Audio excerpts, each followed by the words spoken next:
from Way, and today I have Vu Ngo. What up, guys? Today we're going to start our first ever episode of the Find Your Way series with Vu Ngo. Vu is a personal trainer and entrepreneur within the city of Windsor. Vu, if you actually want to talk a little bit about your journey as a personal trainer. Yeah, so what up, guys? My name is Vu. I'm a personal trainer within the city of Windsor, Ontario. I've been in the industry for 4 years now. Then I recently have been at a corporate gym for three and a half years, and now I'm finally independent during COVID. Shout out to True Fitness. I'm at a local gym. And yeah, right now I'm just trying to do my best to spread a good energy and motivation towards everyone in the community during these hard times during COVID, and that's my mission right now, man. That's what we like, man. That's what we like. 100%. So how did you get into personal training? I mean, did you go to school for it? Did you? Yeah, so it's funny thing too, cause like personal training wasn't an option when I got to school. So when I got to school, I applied to be a nurse and things like that. And I actually got a scholarship for nursing in Windsor and Toronto. Wow. But I said nah, like because realistically, like, if I was a nurse, like I can't even see blood and shit. Oh, so like, if I saw blood, I'm like, nah, yo, you handle that low key. So I did like the opposite thing. I'm like, yo, let me just apply for St. Clair for health and fitness. And I applied on a low key, and I got it. And I'm like, okay, like I don't want to be a nurse, and like I really was starting to fall in love with health and fitness and just working out for my own personal reasons. Then I told my parents like, hey, I'm not taking the scholarship. I'm not gonna become a nurse. Wow. I'm gonna become a personal trainer. And them being a foreign parents, are like, you're gonna tell people how to do 5 more push-ups or lift weights from point A to B, and so obviously they didn't understand, right? So in my head, I'm like, Mom, Dad, let me take this course. Let me pay for tuition on my own. Give me 1 year. And if it fails through, I'll go back to nursing. I'm already here. Wow. So I've been good, bro. I've been good. We're here now. Yes. It's amazing to hear. It's amazing to hear. So just you being a personal trainer in the city, I mean, obviously we're going through COVID now. How do you feel like that kind of put a damper within the community, the fitness community in Windsor? It's tough, man. Also, I'm not trying to get too political with the whole COVID and how everything is being run right now, but if you're talking about just if you're just talking about strictly about the health and fitness within our community and the local gyms within our city, it's tough, man, because I still feel like mental health isn't talked about often enough, and that's one of the biggest benefits from working on exercise. Obviously with the physical benefits and the emotional benefits, but people need the gym or exercise and physical activity to get a mental clarity from themselves, right? And I don't think the big dogs or whoever's running the country and stuff like that, I don't think they understand that whole concept, right? So even for myself, I took a toll with my mental health with when the gyms were first locked down and everything, and it's tough, man, just seeing people I saw in the regular gym, because for me, the gym setting was my social life as well, right? So a lot of people found the gym to be their social life, social interaction with people, and now you're taking away from them. Now people don't have access to human connection or access to benefit for the physical health, emotional health, and mental health. So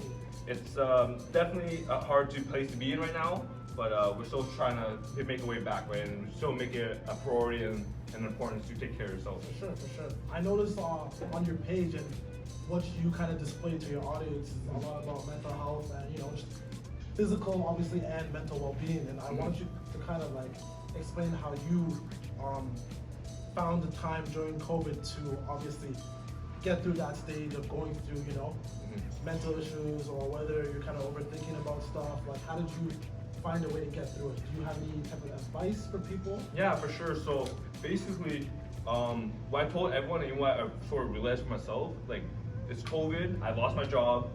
This is the most free time I have with no responsibility at all. So let me figure, like, let me just take this time to take care of myself. And I was the type of guy to never talk about my emotions, my thoughts.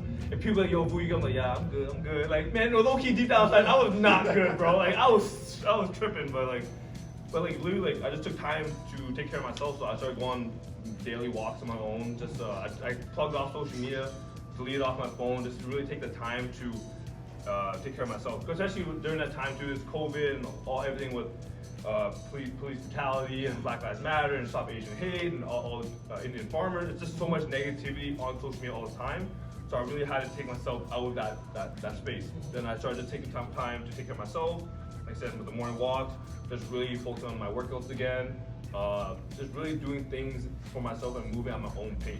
Yeah, so the biggest things my biggest advice for people who are looking to take care of their mental health, especially during COVID with no access to gyms and things like that, just really appreciate the simple things that I took being outside for granted. Yeah. That's why obviously now the weather's being nicer, and I hate the winter. And anyone else does too. And I'm sure you understand too, man. But like during those tough times, I was going on walks in the bare cold and the snow, bro. Like I was still doing it just because it was just a way for me to get my exercise, to get outside the house. Because like being locked down and trapped within the same four walls, like you'll go mad, bro. It's tough. So my biggest thing is just take time for yourself and really realize your surroundings. Really pay attention to your surroundings and how you're going about your day to day. Because like it was so easy for all of us to stay stagnant and sedentary, settle because there's nothing to go on about our lives, right? And I spent the first year of COVID doing nothing, doing absolutely nothing for what? Just because okay, like let me chill, which is cool at first. I was bare chilling at first, but now it's just like.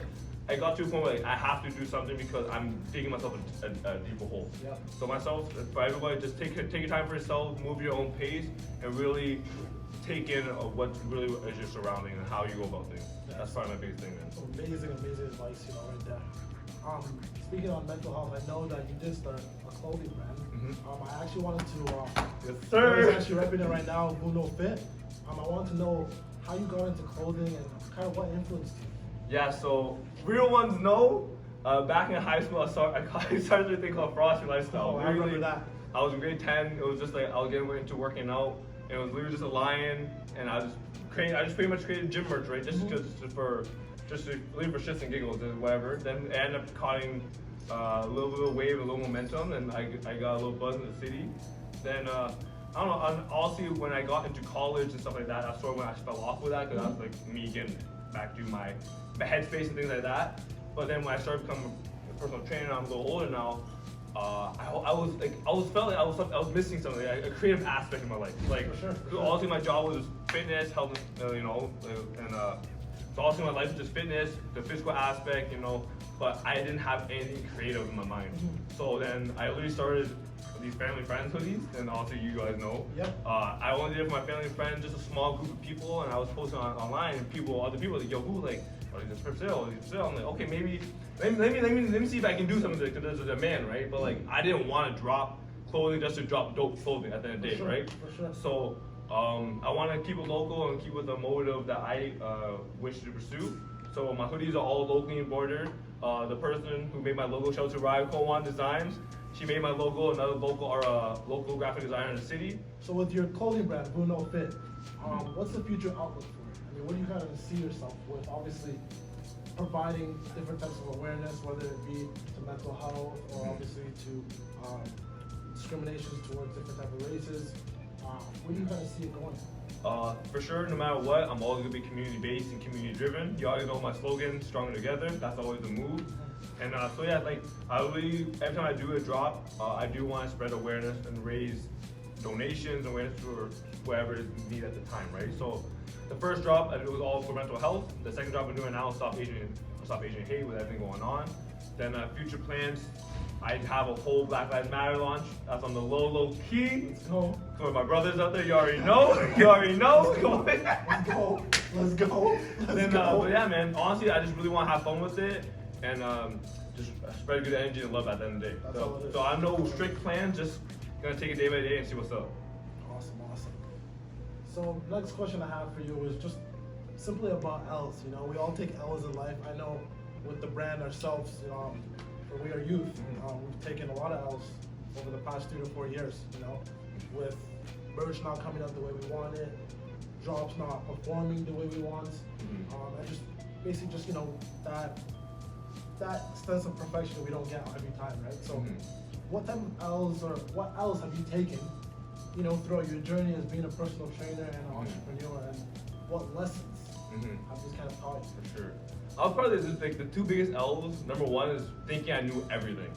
So to me, like, I got in the industry and I caught a little heat and I started picking up clients and stuff like that, and I thought I knew everything. I thought I knew the books, I knew the rules, and I got humbled real quick. And people online were hitting me, bro. They're hitting me, pop. I swear, and I was feeling some type of way, right? Because I went to school to be a personal trainer and I'm passionate with my job, but just because you got the education and you have the passion and love doesn't mean you're doing things right at the end of the day. Never. So the beginning was just really me finding who I was as a trainer, finding my market, finding my niche, and really still trying to find who I am, right? To try to connect my clients. The second, probably biggest L, was what I recently got out of, just settling. So I was settling in corporate for a long time. Like I've been talking about leaving corporate for probably like 2.5 years, and it was crazy because it got to a point where me being in an environment where I didn't want to be in with different.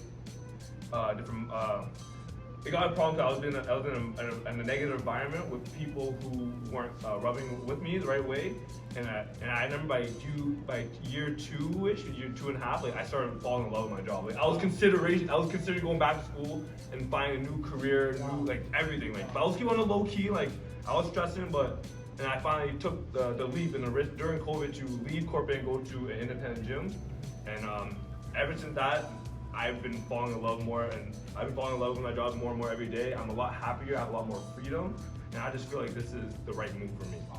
Awesome, that's good to hear, Vu.